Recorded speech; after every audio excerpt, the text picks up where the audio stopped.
Hi, Morgan. Thank you so much for having us today in Mexico City. For the audience, could you please briefly introduce yourself?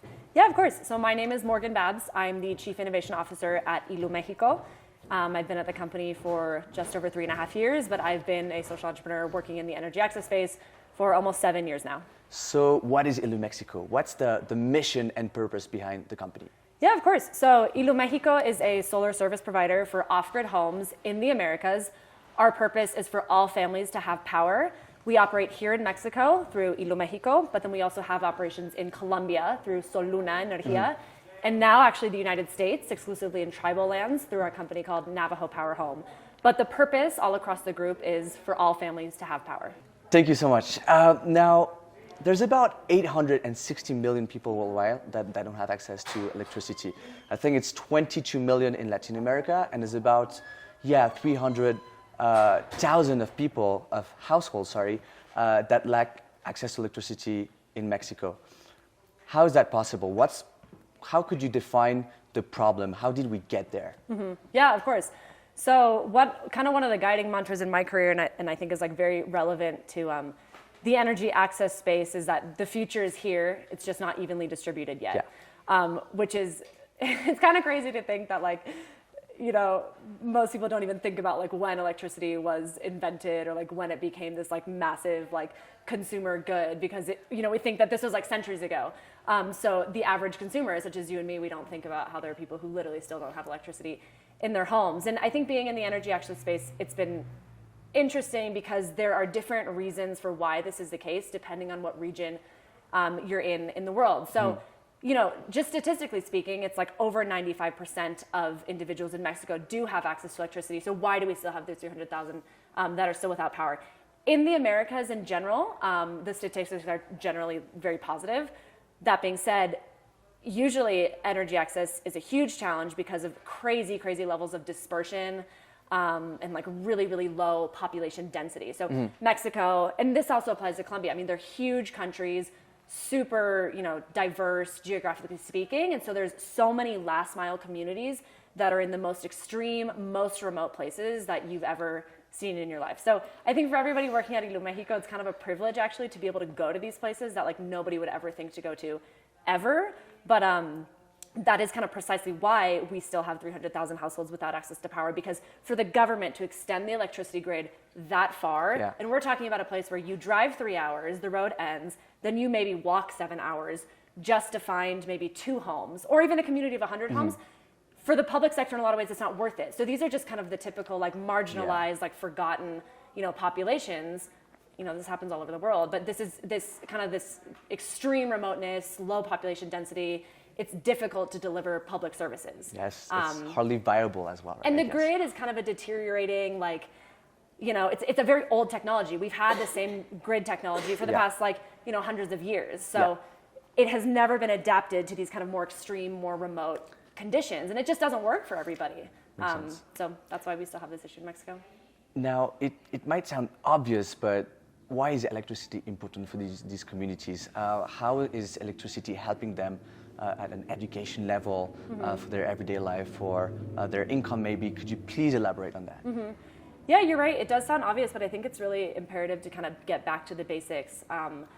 So, when you don't have electricity, you wake up and you go to sleep with the sun. Yeah. So you don't start your day at 6 a.m. and end it at 6 p.m. That's completely impractical, but there's hundreds of thousands of people all over Mexico that do indeed do that. Yeah. So your productive and your usable hours throughout the day, significantly change. You can read, you can do family-oriented activities, leisure, entertainment at night. A lot of times you really want to focus on what are the economic benefits or productive benefits of electricity, but I think the most important thing is well-being. So that, before anything else, then we can start talking about economic and productivity things. So, you want to start a small business in your home. Let's say you want to repair clothes, or you want to make clothes, or you want to sell popsicles, or you want to have a little bakery in your home. You want to have a barber shop. These are all examples of businesses that we see people building, once they become customers of ours. Children, have longer hours in the day to spend on just general development activities such as reading, writing, playing games, Yeah, whatever studying it is for that they school, want to do. right? Studying for school, Yeah. exactly. You know, people who have faith, you know, want to spend hours a night reading the Bible, for example. Like these are like really common things that we see our customers wanting to do. Another big thing is safety. So a lot of our customers in this market like have animals, and you know, there could be some sort of predator that wants to come out and like hang out with the cows. And it's like important to have light and to be able to like, you know, protect yourself from any sort of like danger, whether it's like for your cattle or your chickens or whatever, or like for your kids, you know, maybe there's a scorpion on the floor. So a lot of these things sound really basic and kind of silly, but like they are like life-changing factors. That makes a lot of sense, and it's wonderful. Now, how do you manage to collaborate with the government? How much support do you feel? And basically, how does it work, this collaboration? Mm-hmm. Yeah, so the Iluméxico model kind of at its foundation is a B2C model. So it's a business to customer model. So we have a certain, you know, service offering where we tell you, the customer, sign up for one of our services and you get X amount of energy to use. That is generally speaking how we acquire our customers. However, I think it's really important for any sort of social enterprise that's kind of working with an overlooked or kind of undervalued market to figure out at what point does public policy come in and help us advance our purpose even more. Yeah. Because fundamentally, this is a huge gap. It's a basic service. The government does need to attend this market some way or another. There are always going to be customers that cannot like hire our service because they cannot pay for it.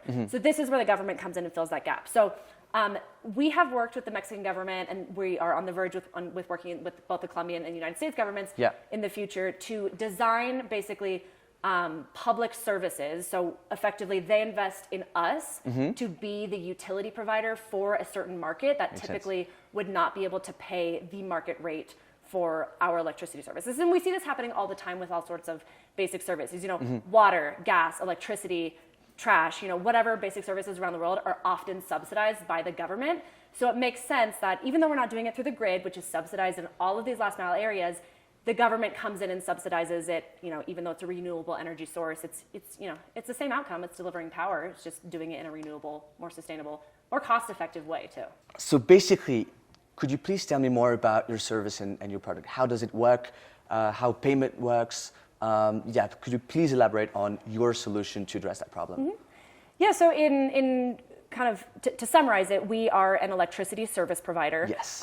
In a lot of circles, we say that we are a next generation utility. Yeah. So we want, you know, you, our customer, to think of us as your permanent utility. Yeah. We call ourselves the next generation utility because we're doing it through renewable energies. We want to create a better customer experience than what most people kind of think of when they think of their utility. Yeah. But effectively, you contract a level of electricity that you want to consume in your home. So different households have different needs. You know, one household might just want basic refrigeration and to watch TV a couple hours of the day. Another home might have like multiple fridges and like multiple TVs. Let's say they're a big family and like the kids like, you know, want to have Wi-Fi and like whatever it is, or they have like a washing machine. So there's different levels you can contract. So you as a customer, you decide what level works best for you. We come out and we install the standalone solar home system in your home. So it's one installation per home. And then you pay a flat rate monthly subscription to use that service. So basically we are guaranteeing that you're going to have high quality, hassle-free electricity service in your home for as long as you're paying the subscription. So that's why, you know, we're a service provider. And anytime you have any issues, so something breaks or you need routine maintenance, correct maintenance, whatever it is, we come out and we fix it for you. So you really don't need to pay anything extra. You don't have to worry about who you're going to call, who's going to fix this, where you're going to go.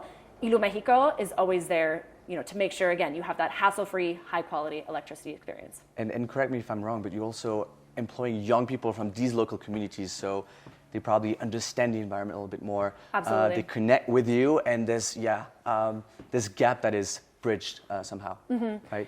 Yeah. So the bulk of our team is operational.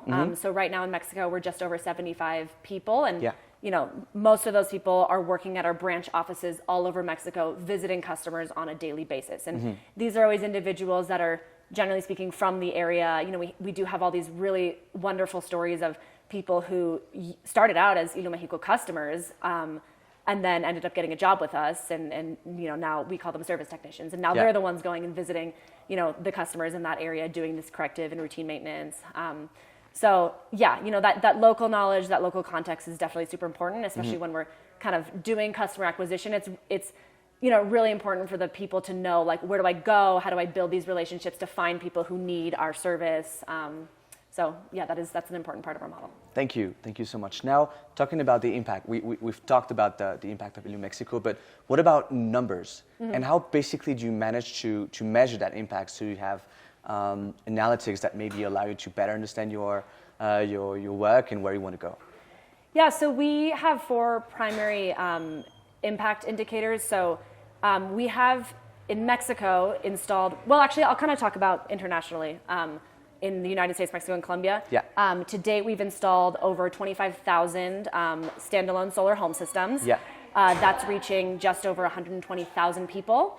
In total, that's over 4.5 megawatts in installed capacity, which, by the way, is, I believe, the largest installed capacity of any off-grid solar company in the world, which is a big thing that kind of differentiates Iluméxico, is the size of energy the availability of energy that we give to the customer. And then lastly, that is equivalent to more or less of 30,000 tons of CO2 offset. And yeah, so basically, how do you manage to offset these carbon emissions? How does that work? Yeah, so we use international standards for measurement of carbon offsets. So a lot of times it depends on whether the customer's baseline energy use is a diesel generator, kerosene lamps, the grid. Depending on what the customer was using, you calculate the carbon offset differently. The bulk of our customers are using kerosene lamps or diesel generators. Yeah. So basically, you're considering what you are no longer generating in carbon from those sources by replacing it with solar. Thank you so much for all these insights today. I think it was fantastic. Now, last question. How would you summarize Iluméxico in 3 words? The 3 words I would use to summarize Iluméxico, kind of with an eye on the future, is next generation utility. Thank you so much. Now, do you have any last comments, thoughts that you want to share with the audience? Again, I would kind of go back to the future is here. It's just not evenly distributed yet. And I think that in a lot of ways, the problems, especially considering access to basic services that we have in our world today, there's no reason that they shouldn't be solved. There's absolutely no reason. Yeah. Acting like there's not enough money in the world, acting like there's not the right technology, that's an excuse. And I think that it's a matter of priority. I think it's a matter of, caring, getting the right talent to be directed towards these things that really matter. And I don't think that we can kind of survive another few decades without solving these what I would call, is a major energy crisis and a major kind of human rights and access crisis in the world. And there's really no excuse for why it's still like this. So again, the future's here. It's just not evenly distributed yet. Thank you so much for your time. Thank you. Of course, thank you. Wonderful. I think we're done. All good.